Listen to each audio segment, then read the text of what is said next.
Are you a entrepreneur or a nonprofit leader who dreams of making a big impact, but you feel stuck in the daily grind of just keeping the lights on? Well, if that's you, you are in the right place because my friend Jason Palmer is living proof that when we think bigger and bolder about our missions, we can create a ripple effect that literally transforms millions of lives.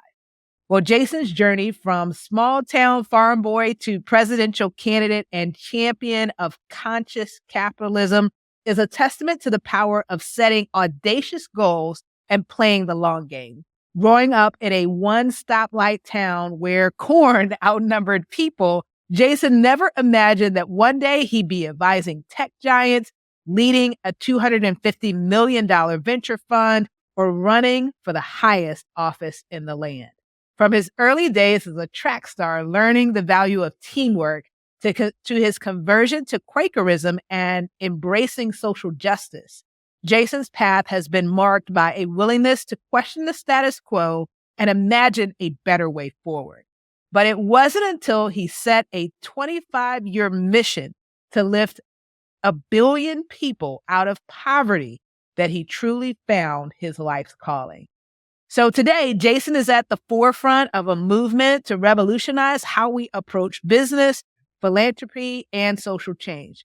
Through his work with impact investing, education technology, and now his new organization Together, Jason is bridging the gap between profit and purpose, proving that we can do well by doing good. In this wide-ranging conversation, Jason shares powerful insights on everything from the future of nonprofit fundraising to the role of artificial intelligence in solving global challenges. He offers practical wisdom and on how to set one of my favorite big, hairy, audacious goals, the importance of metrics in scaling your impact, and why even competitors can be collaborators in emerging fields. So whether you are a social entrepreneur looking to scale your impact, a nonprofit leader trying to diversify your revenue stream, or simply someone who believes that business can be a force for good, as I do, Jason's blend of business acumen and humanitarian vision will leave you inspired, challenged, and equipped to think bigger about your own mission. So open your mind, dream bigger, and join us for this paradigm-shifting conversation with the visionary, down-to-earth, Jason Palmer. Enjoy. Trust me, I get it. You're feeling the pressure to keep your faith separate from your work, worried that pursuing your God-given dreams might be seen as selfish or misguided.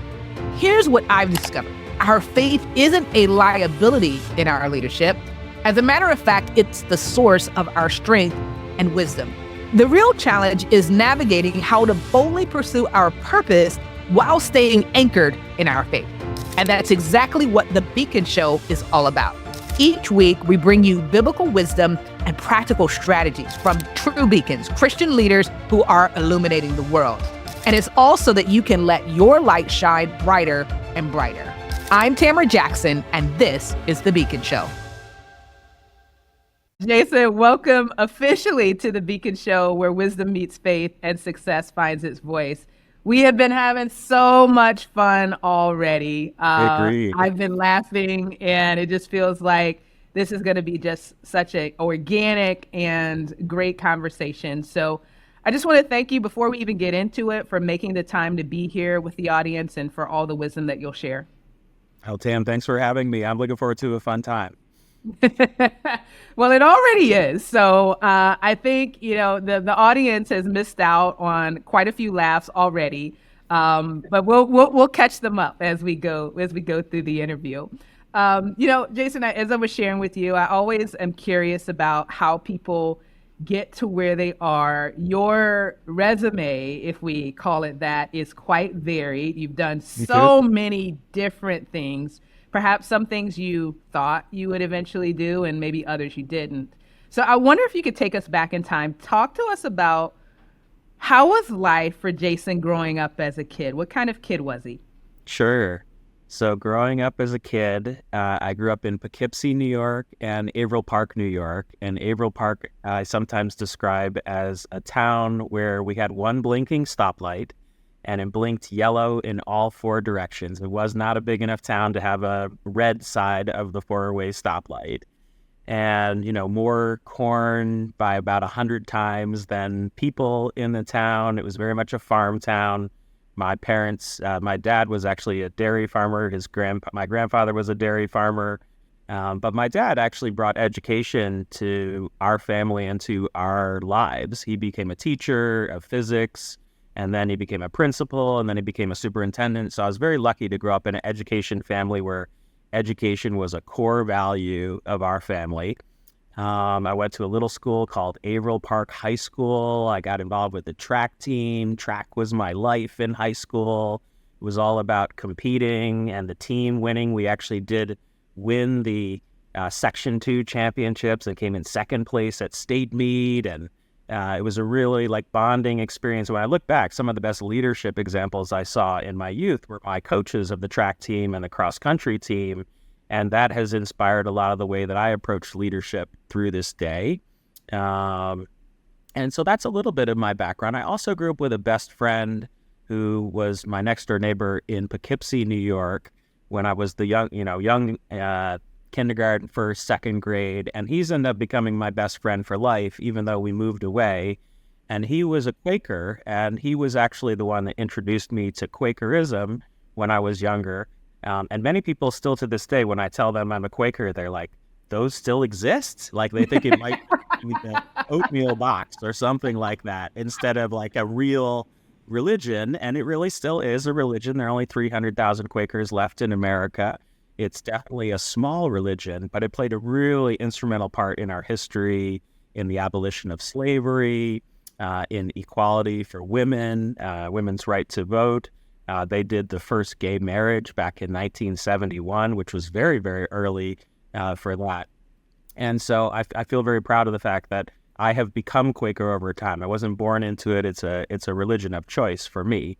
But that's a little bit about my background. And then I went to the University of Virginia to kind of get out of the small town and try to go to the big city, which is a whole other phase. Charlottesville is the big city? It's funny because Charlottesville's not that big, but to me, Right? it was like the big city. Yeah. Oh, that's too funny. So even though I am a Virginia Tech grad, we're going to stay good friends, Jason, because we are kind of arch enemies from the college football standpoint. That's but, right. I it's won't all hold it good. against you. We You can were- still thank continue you. the conversation. Thank you, thank you, thank you. Wow, so many things that I heard there just in your upbringing. So education was something that was instilled in you Education core that was value. very, very, very important. Talk to us about how, I think about, I'm blessed to have two best friends who are both in education, and they talk to me a lot about the state Good. of the Yeah. education system today. And I know you have a background in running for a presidential office. Talk to us about, from your point of view, why is it so important that we get education right? What is it? Yeah. How does it impact a child and what they turn out to be as they grow up?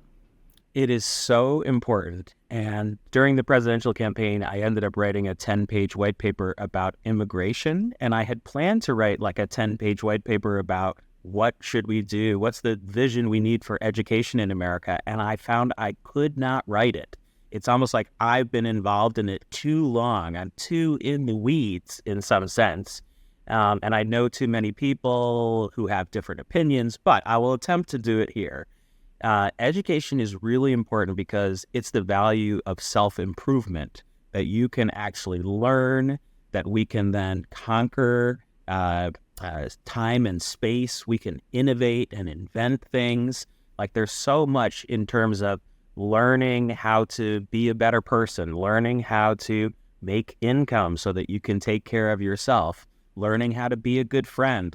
What's crazy about it is, as we've learned more and more about education, in the last 20 years, we've learned that the emotional intelligence that people have is just as important as the academic intelligence. But even though we've learned this, and there have been these great books like Grit and Mindset that are kind of getting it on the radar, we're still spending 90%, 95% of school time focused on the academic things, teaching kids, math and writing and social studies and science, which are very important, but we're still neglecting the interpersonal, the emotional, financial literacy, psychological health, mental health. Like, these are coming into public consciousness, but they still only occupy like 5 or 10% of the school budget.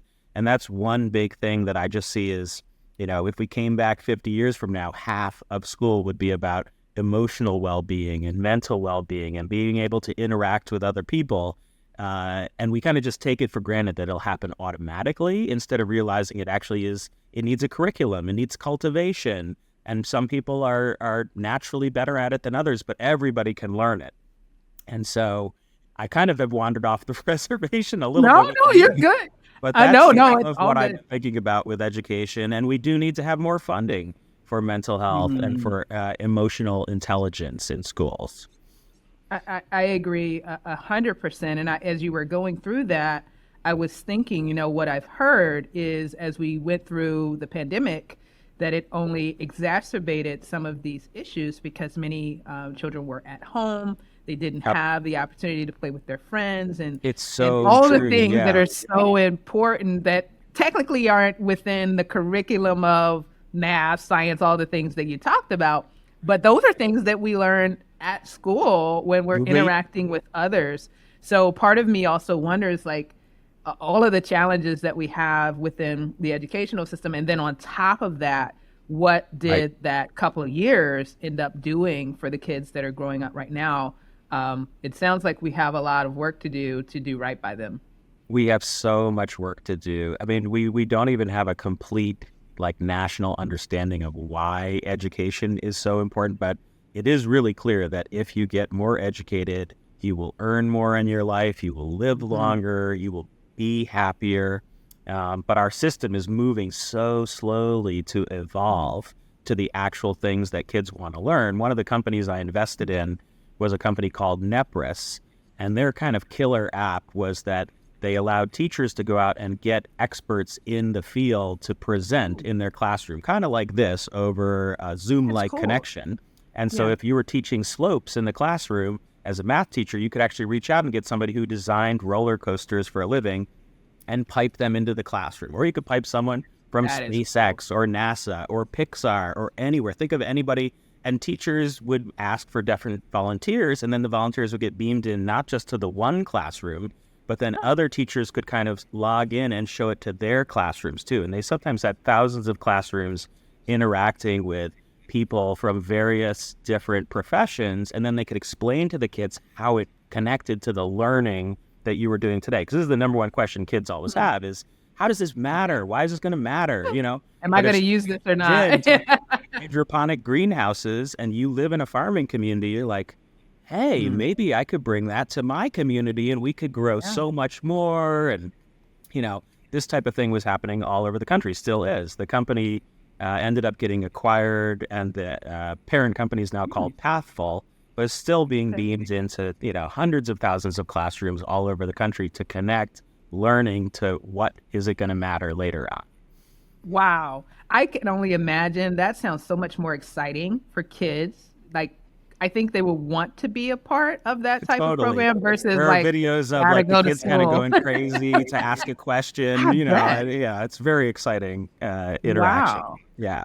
Wow. And in that, Jason, you shared with the audience, of course, I know because I've had the benefit of checking out your bio, that there's also, in addition to having run for presidential office, we'll also talk about your journey as an entrepreneur, that you're also an investor, and specifically an impact investor. So for those that may not be familiar with what that means, can you talk to us about what impact investing is, and then a little bit about what kind of guides your personal philosophy around what you invest in?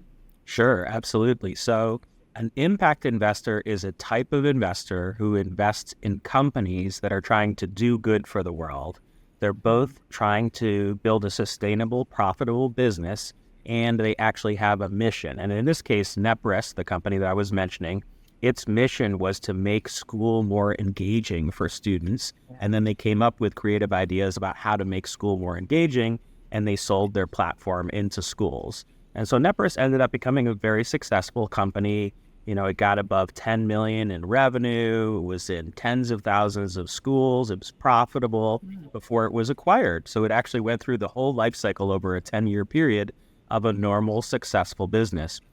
As an impact investor, I've invested in about 35 companies like Nepris over the years, some of them as what's called an angel investor, where I write a small check of my own money, and some of them as a fund manager. I work at an organization called New Markets Venture Partners, which is one of the 3 leading VCs, venture capitalists in the education technology space. And we raised about $250 million to invest in companies like Nepris over the years. And so some of them do education for people in prisons and jails that help them get their first job when they get out. Another company actually powers kind of the credentials that you might be earning yourself right now if you're getting a Google Analytics certificate or a Salesforce administrator or Amazon Web Services cloud engineer. These types of things. There are always innovations to the education system that blend some type of technology with real world life experience. And we found that to be the best way to build a successful company that actually has what are called impact metrics, where we measure them, like the company that educates people in prisons and jails.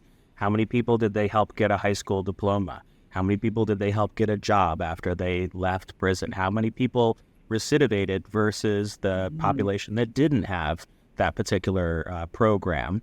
And so we're always testing the theory of change for these companies. Can they be positive change makers in the world while also making for a profitable business? As I was hearing you share that, that's one of the things that really excited me about the opportunity to talk to you, because I don't think that impact investing gets enough attention so that people know that it is a real thing.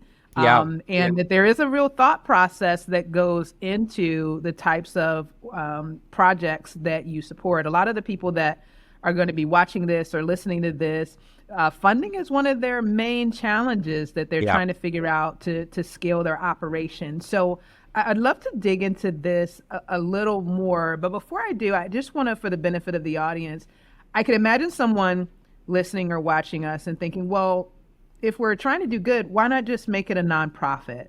From your point of view, why does it make sense for it still to be a profitable business that's doing good? So that is a really good question. There are a couple reasons why. One is that there's sometimes that services need to be provided to people who are not well off enough to provide for themselves. So think of like food stamps or Medicaid. There are things, healthcare, food, shelter, etc., where charity is needed to help people. And sometimes large government programs are actually needed to help people as well. However, when you get to, I guess I'll call it things that involve technology or data, those are things where nonprofits are really not very well set up to be technology leaders. They actually have to raise money every year. It's a very feast or famine type thing. And they're best at providing services. And the need for services goes up. Like when unemployment goes up, then more people might need food stamps or more people might need job training. And the charities get more donations, and it kind of goes up and down like this.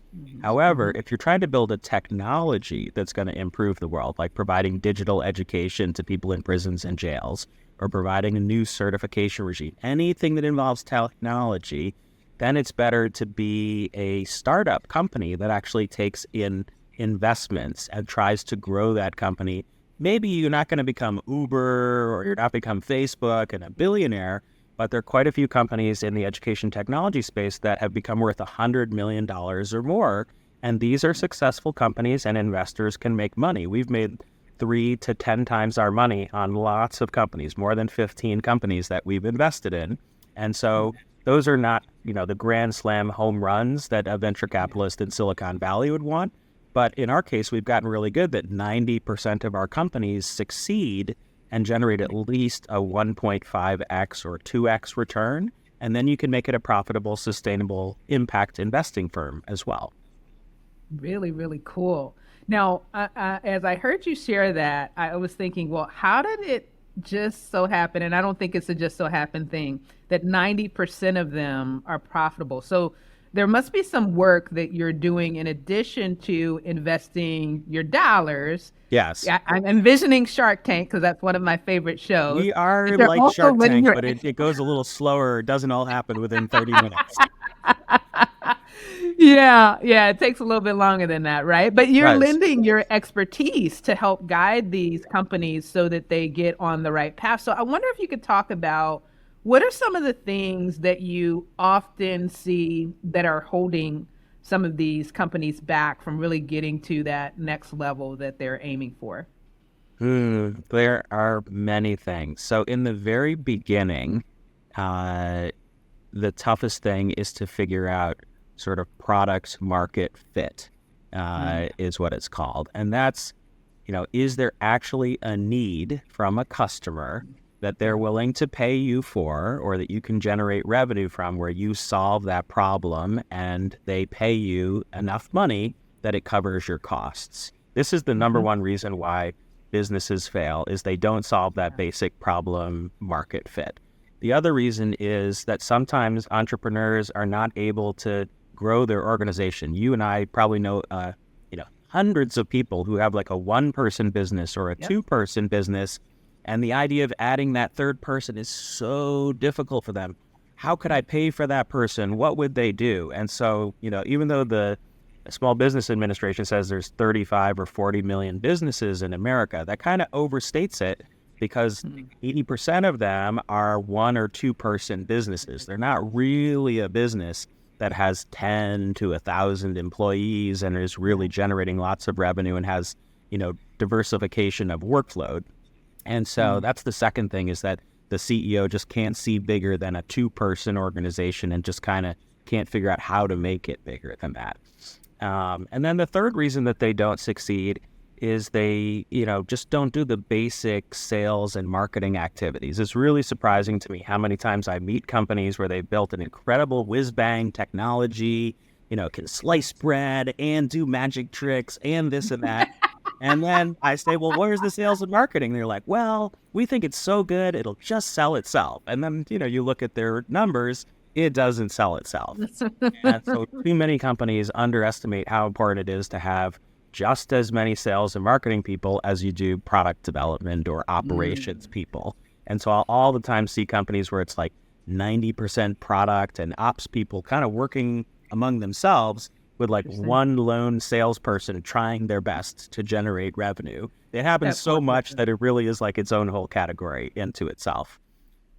If you're a 20-person company, you should have 10 people focused outwardly on sales, marketing, and kind of cultivating solutions with the customers, and 10 people working internally making the machine work. If you don't have that balance right, then you will fail as a company.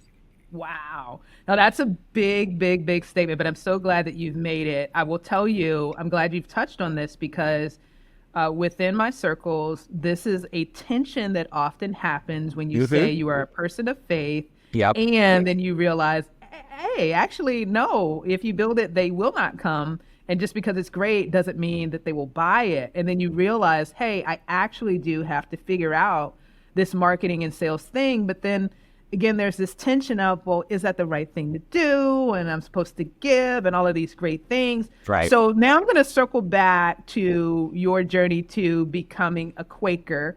You've held all these different positions, and I want to get to the foundation at some point. You've been an impact investor, you're an entrepreneur. How does your faith fit into the context of what you do? Let's talk about It, that first, and then I want to talk about how it relates to making money. sure. And it actually does relate to making money. So, the main tenets of the Quaker faith are that all people are equal in the eyes of God. And that really did match up with going to the Bill and Melinda Gates Foundation later in life, where it's chiseled into the rock of the building itself that all Yeah. lives have equal value.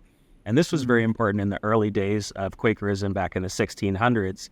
They were the first religion in Christianity to actually have it where there was no minister. Everybody sat in a circle and were equal in the eyes of God. And someone would read a passage from the Bible that would start off the Quaker meeting. But even until this day, it is still kind of everybody's on the equal level. Nobody's higher than anybody else.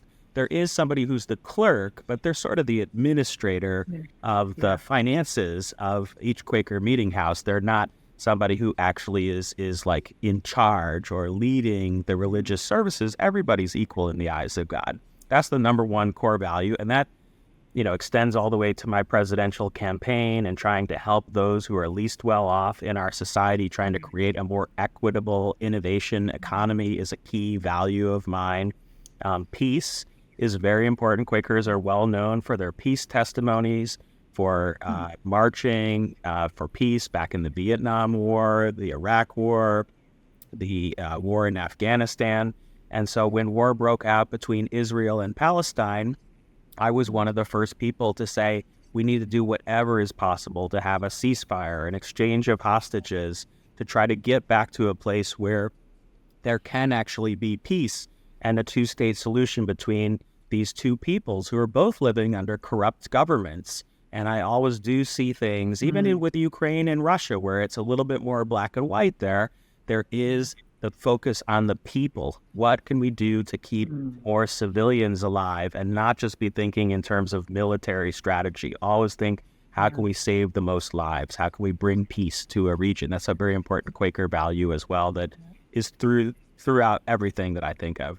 And then Quakers also believe very much in fair business dealing. And in fact, a lot of the writings of Benjamin Franklin, many people think that Ben Franklin was a Quaker. He would have described himself as Quaker-ish because he hung out with the Quakers and he embodied their values, but he never officially was a Quaker.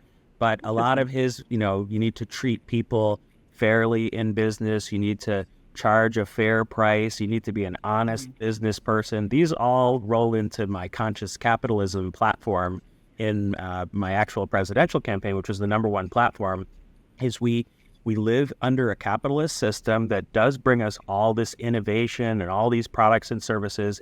Capitalism is the most efficient form of production that exists in the world, but it is inequitable right now. We need to make it more conscious capitalism, more like in alignment with my Quaker faith, and then also more in alignment with the impact investing that I do. And there's we go way down that rabbit hole if you want, because conscious capitalism is about 1% of the world economy right now. And I think when we get it to be 99%, then we really will have a wonderful, equitable society across the entire world. Wow. Yeah, I do want to get into that because I want you to really define what conscious capitalism is, because typically when we hear talk about capitalism, it's either a person that's like, yeah, I believe in it because, it's like you said, it's more efficient, all of these things. Yeah. But then there's when it goes too far, which I think is what you're alluding to here. That's right. And we get to a place of greed, and then there are haves and have-nots. And it sounds like your conscious capitalism desires to create more of a level playing field so that everyone can win. So walk us through how you define it. Yeah, so first I want to say that conscious capitalism is not a term that I invented. I've inherited it as an impact investor and as somebody who's been working with these mission-driven companies that do good for the world. We're part of a conscious capitalism movement, although people in the movement don't necessarily call it that. We kind of debate, is it, Obama called it inclusive capitalism, other people call it stakeholder capitalism, but basically what it consists of is in the United States, we have what are called C corporations. And C corporations purely exist for shareholders and to maximize profit. You probably have heard that this causes us to be too greedy as a society or too much all out for myself. Donald Trump really embodies corporation. He is that in human form. But about 15 years ago, a couple states, New Hampshire and Vermont and Maryland, my own state, created a law to create what's called a B corporation, and that's a shorthand for benefit corporation. And a benefit corporation doesn't have to exist just for shareholders.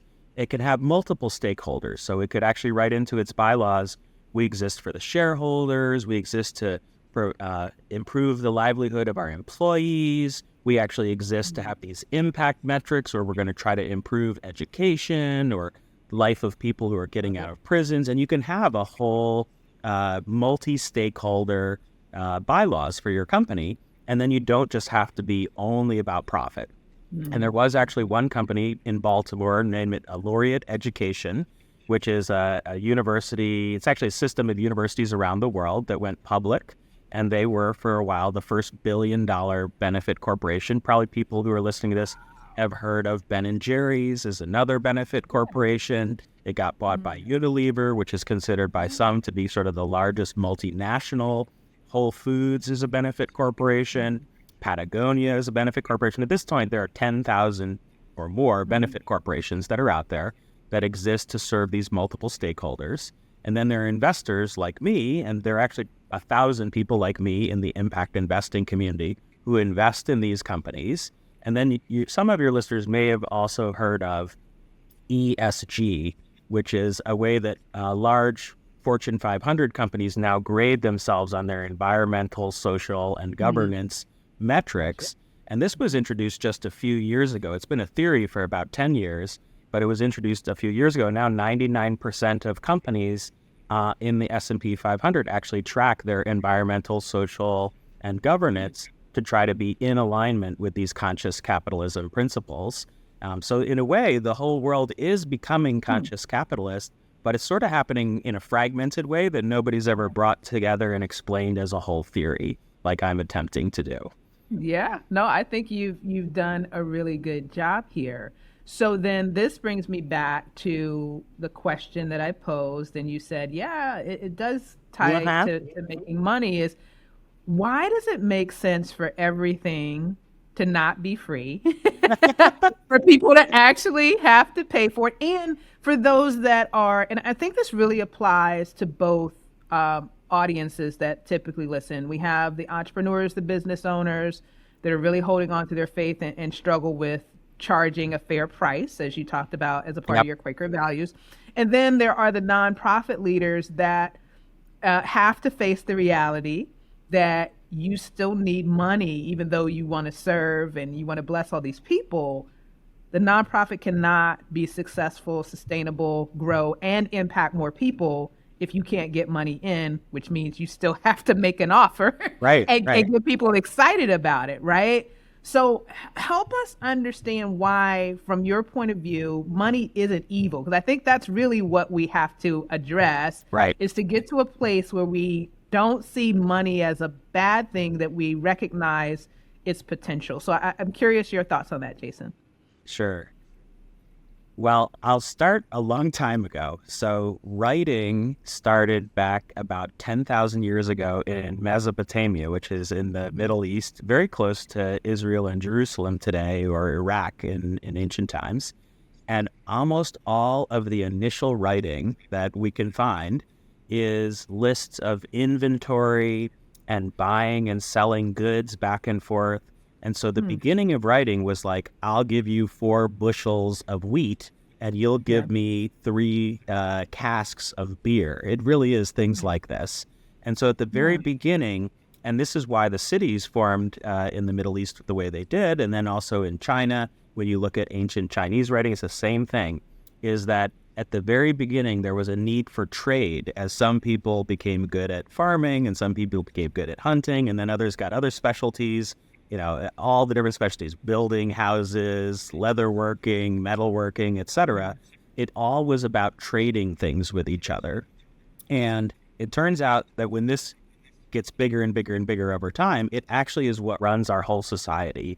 The pricing mechanism is how we figure out which things are really the most valuable. Like, we all don't love it that drugs cost so much, but if a drug extends somebody's life by 10 or 20 years, this is literally a magic pill. And actually, there's a reason why it costs that much. Now, we can work through policy to reduce the prices of things, and we should try to do that. In fact, they've reduced insulin down to $35, which is great.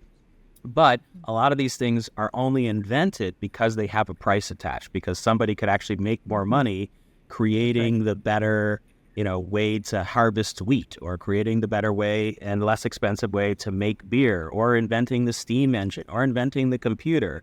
This whole innovation economy that's around us is because there are entrepreneurs who are running around trying to solve problems and invent things, and they hope to get paid back for them. And what's really interesting, having worked with thousands of entrepreneurs over the years is their goal is not to become a billionaire for the most part. The best entrepreneurs, their goal is to solve this problem, which is going to be better for these people. Like it'll help them save money on going to college, or it'll help them learn to read better. And even if you think about things that don't automatically seem like they're a mission-driven company, just running a grocery store better and having more fresh produce, like that's trying to make the world better. That's why Whole Foods was very successful. And so almost every business that's successful has at the beginning co-founders or an entrepreneur who said, I want to make the world better. I think I know how to do it, and I think I can get paid for it. And that is a huge engine of our entire society. Now, nonprofits play a critical role too, but when I worked at the Gates Foundation, I had 100 nonprofits we were giving grants to, and I wanted to look how many of them generate earned revenue versus just getting grants. And it turned out only 10% of them had earned revenue at the beginning of my tenure there. But by the end, we got it to 50% of them having earned revenue. There's something very important in trying to get some amount of payment for your services that proves that people value it. And that could be schools paying for it. That could be churches paying for it. That could be the person getting like a micro loan and paying it back later, sometimes in their own volunteering, sometimes with actual payment.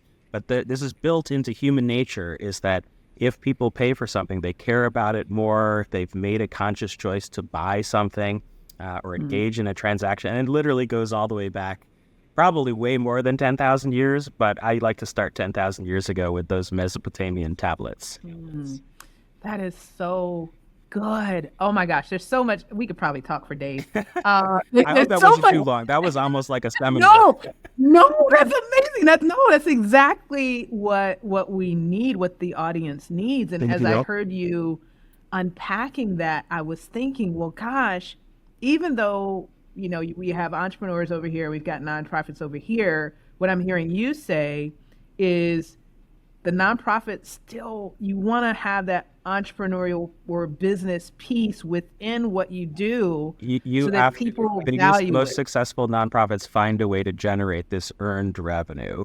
And it's because they find something in there where you would tell your clients, we're going to have to stop doing this service. And then all of a sudden the clients will call you and say, could I pay a little bit so you could keep that service going? That's a hint that you have an earned revenue opportunity in your nonprofit. Is someone would call you and say, can you keep it going? I'll pitch a little bit of money in. And that exists in almost every nonprofit, where you're giving something away and someone would give you a little bit back. Not always the recipient. Sometimes it's the church. Sometimes it's the school. Sometimes it's a prison or jail. It's usually a B2B entity is what we call those, like a business type entity. Yeah. So let's talk a little bit more about that, Jason, because of your work at the foundation. And I'm sure that a lot of people, when they think about your work, probably focus on the grant side, but you've alluded to here that wasn't the sole goal here. We want to help these nonprofits be able to figure out how they can get earned revenue as well. Yeah. So I'm curious, talk to us a little bit about the grant side and why that's not enough. I know you kind of alluded to, hey, you want to find something that people will pay for, but for the success, scalability, and the impact, because I think that's what our audience is most interested in. Yep. Why is looking for the magic? Because I hear this a lot. Well, if I just got that $1 million grant, or if I just had, the government to kick in this from this program, then everything would be okay. Yep. What is flawed about that thinking? Well, first of all, there's nothing flawed about going for grants. You should go for grants. In the first 3 to 5 years of a nonprofit, almost always at the beginning, it's small donations and then grants that get you off the ground. That is how you get off the ground. Very few nonprofits exceed $1 million in annual revenue. So it's going to be mostly grants and donations if you're less than $1 million, and that's just the way it is. Now, if you want to be bigger and have more impact, I've seen enough of these organizations. I've given grants to them. I've been a board member for many of them. What you have to do is you have to find the earned revenue angle to get bigger. And what that means is finding someone in your network who can actually afford to pay a very small amount, just enough to kind of cover your cost of services. And you may already be doing this in some way. Like if you held a convening, you may require everybody to pay $100 for a ticket. That's you realizing, oh, there is something here. And you might still give out scholarships to half of the people that come, but you're figuring out a way that everybody pays their own share. This is the fair business dealing that Quakers believe in. And actually, if you look hard, a lot of times nonprofits will find, oh, we are charging over here. We are charging over here. We're kind of doing it already, but we don't think of it that way. And then you should say, well, there are a lot of companies that came to that event and they only paid $99 to be there. Could we charge them $4.99? And we'll give a bunch of other people the scholarship so they can come for free. Or maybe nonprofits pay $1.99 and for-profits pay $4.99. And you start to figure out more ways to generate more revenue. Then maybe you publish research reports that you currently give away for free. Maybe you even make it so that you could contribute a donation in order to get the report. Like there are various things you start to figure out, like what could we charge for? You kind of have to brainstorm and ideate at it, and then you try it for a while, and it'll generate more revenue. Then when you go to funders for your grants, the funders will realize, oh, they have a earned revenue strategy that puts you in a whole category above all the other nonprofits that never had an earned revenue strategy. You're more likely to be sustainable. You're more investable. You could have much more impact. You can actually project out that impact if you become 10 times or 100 times larger. And I should say, you also need to develop kind of a culture of metrics. That's another thing that foundations care a lot about is, you know, if you know exactly how many people you're serving, if you know exactly the cost per X, like as an example that is present right now, because I was just at an event yesterday where there are 40 organizations trying to get young people registered to vote in high school when they come back to school. And so they have a whole voter registration drive in August and September when kids come back to school. And high school seniors oftentimes can vote if their birthday is before November 5th. Good point. And then when I ask them the money question, how much does it cost to register each additional student to vote? They're like, you know, a lot of people ask us that. We haven't figured it out yet. I'm like, that's the question. It's not just a nice to have question, because if you could tell a funder we can register another student for $5, then they'll say, okay, we'll give you a $500,000 grant because now I see you can register 100,000 people. That's exactly how a funder thinks. And you almost, if you're a nonprofit leader, you might have to hear that 3 or 4 times, like rewind and play that again, rewind and play that again, knowing that dollars per impact is what gets a funder to give you a mega grant, because they now see they could scale the impact when you can create that equation for them. Yes. And you're actually bringing me back to a conversation that I was having with a smaller nonprofit leader on yesterday. When we were talking about vision, like, what do you expect this to be 5 years from now, 10 years from now, 15 years from now? And I find that many can't answer that question. I said, well, if you want somebody to write a check, right, you absolutely have to be able to answer that question. And you've gone even deeper into that and said, okay, well, now let's break that into a cost per impact. Because now if I want to write this $100,000 check, I can quantify the impact. And that's what I heard you say. Yes. And thank you for doing it, because you're reinforcing something that I've been saying is it's not that the money is not there to support what you're doing. It is that you've got to paint a compelling picture, which means that you also have to have numbers. You have to like you have to be able to tell that story, because no one's going to write that big check and hope that you're going to do the right thing with it. You need to be able to prove that. And a lot of that is in understanding your numbers, being able to articulate them, and being able to cast a vision for the future. Because as an impact investor, you don't want to just throw it out the window, right? You could give it to someone else, right, if that person, that organization wasn't prepared to handle it. So that brings me to the idea, you're going to help me drive Can I home jump in for points. 1 sec? I don't want you to lose your train of thought. No, go ahead. Nonprofits that are less than $1 million in revenue, they're investing in you because they believe in you. And you probably have made yourself successful because you are great at what you do. You're inspirational. From 1 million to 10 million or 100 million, they're investing in this metrics-driven impact that we just talked about. That's how you get to that bigger level and to that bigger scale. I love it. And I didn't lose my thought. I think you actually are going to make this easier. Because I think many of the leaders that I talk to, and I do have some on both sides, but certainly a lot that are going through my head right now that are at that million or less. And they've gotten to that place, like you said, by Yep. relying on Yep. themselves. But if they're honest, they want to be a $10 Of course million, they do. Of course $50 they million do. because Yep. they know they can impact more people. And so you've driven home the point here that in order to get there, you have to be able to tell a story and back it up with numbers. So here's where I wanted to go, because this is a tension that I run up against also, is the idea of competition. I have a corporate background before I got into entrepreneurship, strong person of faith, love ministry. At the same time, I believe competition makes the world a better place. It does. I find that in a lot of conversations, especially when it's a faith-based organization, you're trying to do good, the idea of competition creates resistance. Well, I don't want to compete with somebody else, but you've just said, Jason, that you actually are. You talked about a room with 40 organizations that want to help people, help kids register to vote. There's competition there. So we can't just count on having a good cause, because everybody has a good cause, right, Jason? That's true. At least in your world. That's true. There is, I don't know if, I'm surprised I don't have a perfect answer on this, but I definitely haven't figured it out. There's something about knowledge networks among small, new, emerging industries. Like when we first invested in education technology companies 20 years ago, there were only like 100 of them. But even when they were 100 and they were competing for these little tiny budgets against each other, we would get together in convenings and we would share information with each other, which you would think, like, why would you share information with your competitors? You're hurting each other.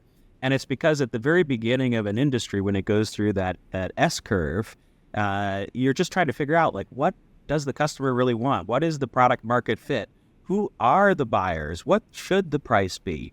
And you're so desperate for that basic information that it actually helps to collaborate with competitors and learn from each other. And that leads to, eventually you might merge organizations, you might partner and specialize. I'm positive of those 40 organizations I saw yesterday, a bunch of them are going to form partnerships where one will develop the curriculum and the other will be the actual delivery of services. And the third might build a technology or be in charge of marketing. They're going to form some type of partnerships and figure out ways to share revenue, or maybe even collaborate and write a grant together. Because they were talking about how one of them is in Pennsylvania and Arizona, but funders want to be able to invest in 20 states at the same time, but they're only in 2 states. Well, now you build a coalition, and I'll take this state, you take that state. Together, we become this consortia that gets the mega grant that we want to expand our whole field. And so at the very beginning, your competitors are your best friends. Like even Bill Gates and Steve Jobs would meet with each other and kind of compete, try to learn from each other at the very beginning. And it's not until a market is really mature, like has been around for 30, 40, 50 years, then it's a totally different story, and you're just competing on a different dimension, and your organizations are so big, the CEOs may not be collaborating. You've developed some type of legacy relationships by that. I love that. And I love the way that you walked us through, what you saw in the room just the other day with these 40 organizations. Is I can hear it in what you're saying. You can envision 5 years from now, they're going to become specialists in certain pieces of the puzzle and all working together. Because it's really the mission that's driving them. Hopefully not the ego of, I've got to do this. They're really bought into getting young people to the polls, and that becomes the primary thing. And so how do we work together to make sure that happens? Exactly. By the way, my new organization is named Together! For exactly that moment, which comes up in all these gatherings. And then I'll stand up and say, we're a perfect advertisement for what we're trying to do, is bring all the organizations together to have greater impact working together. And you read my mind, because that's where I want to go now, because we've talked a lot about things that you've done in the past and some of what you're doing now. But I know that this Together project is really near and dear to your heart. It sounds like it might be your legacy project.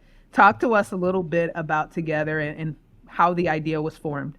Sure. So the idea was formed during my presidential campaign. I was lucky enough to talk to Andrew Yang at the very beginning.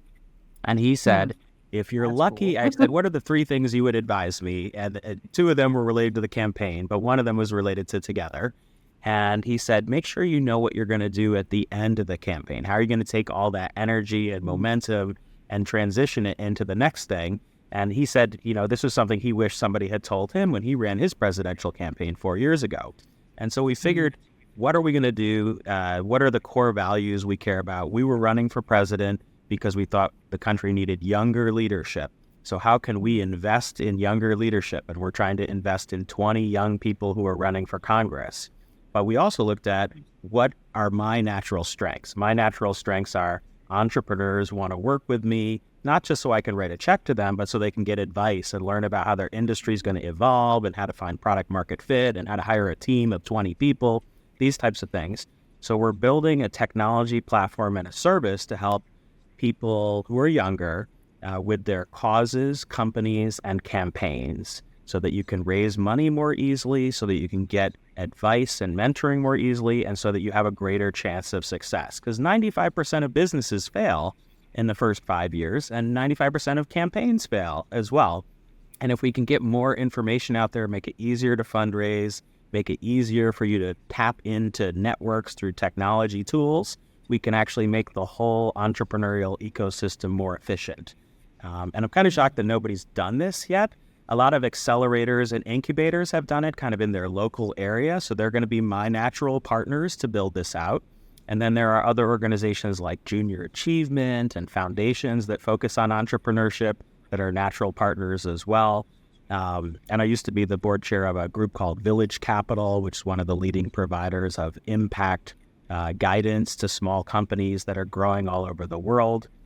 But truly, it's almost like there's a host of nonprofits, but there's not like the technology engine inside making the whole system better. Yeah.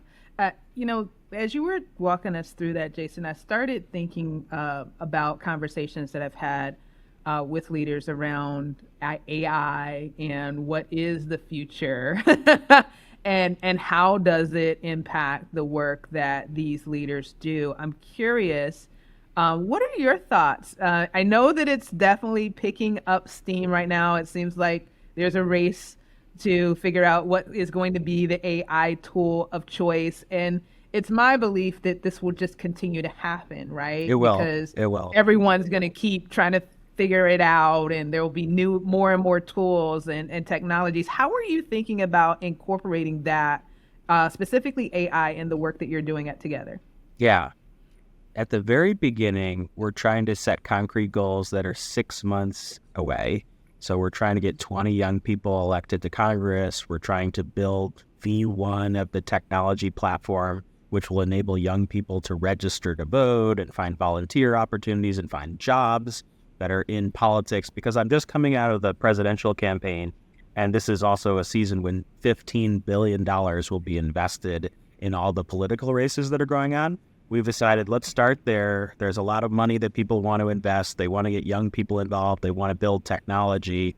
It's like the perfect market for version 1 for the next 6 months. But over time, the North Star is that we want to build out this entire technology platform for companies, causes, and campaigns are just part of it. And so, we do have on the drawing board what version 2 might look like, what version 3 might look like, but they're kind of fuzzier when I look at it. Yeah. Yeah, I would imagine, right? So that's interesting that you're looking at 6 months. How did you settle on 6 months as your time frame to really focus That's a on? good question. I have noticed a pattern in venture capital and philanthropy where usually organizations get money for about 12 to 24 months. And then they run out of money at the end of the 12 to 24 months and they come back and need to raise money again. And so if you're an entrepreneur and you get either a grant or an investment, you should always have 18 months as your goal. If you end up running out of money within 12 months, that's a big problem, actually. It's much better to go 18 months because then you can have more milestones along the way. And in my particular case, the presidential election is coming up in November, and that's kind of a perfect 6-month window. And if you can have 3 6-month cycles over an 18-month period, then you can achieve 3 sets of milestones. Over time, I've seen companies try to have like a 2-week cycle. I think that's too short to accomplish big things. It's almost, too frantic. And some companies have a 1-month cycle or a 3-month cycle to accomplish things. But for me, 6 months is the right amount of time to accomplish big, audacious goals. Like if we get, 15 of these 20 young people elected to Congress, that'll be a big deal. That'll be proof that we're onto something. So what could our listening audience do to support the work that you're doing? Like, what would you love to see happen to help you to make the biggest amount of impact, specifically for this election? It is a big one. It is a very big one. So I'm curious of what your thoughts are there. Sure. Well, a couple thoughts. First, please go to togetherpurple.org. That's our website. We are definitely taking donations. In fact, right now, we're the first political organizing group to use Kickstarter to try to raise money to build our technology platform. And we've raised $15,000 out of the $20,000 that we need to build to get the version 1 out of the gate. So a small amount of money. We're also proving we're capital efficient, that we can build things relatively inexpensively. So that would be the first thing is please do donate. Even a $1 donation, $10 can help. If you want to volunteer, we're also developing a volunteer program right now to either work as an advisor and be one of the early adopters of the technology, or you could actually work with some of the young people that we're helping campaign for all over the country. So the 20 individuals are in 12 different states. And I could try to rattle them off, but I would probably forget a state and get in trouble. But they're all over the country. And we'll have a map up shortly with little baseball card-like pictures of all the candidates that we're working on right now. Those are the 2 biggest things, is donations and volunteerism. Also media. If you think there are more people in the media that need to know about us, we'd love to do podcasts. We love to do local media. This is definitely going to be a grassroots movement. I have been on CNN and MSNBC and Fox, but most of my media is podcast form. And I do love this format, actually. Oh, very cool. Very cool. So we got to get you the word out so that we'll get more people to invite you to join. So then, I'm looking at the time. I can't believe it. Again, we're It went pretty fast, didn't it?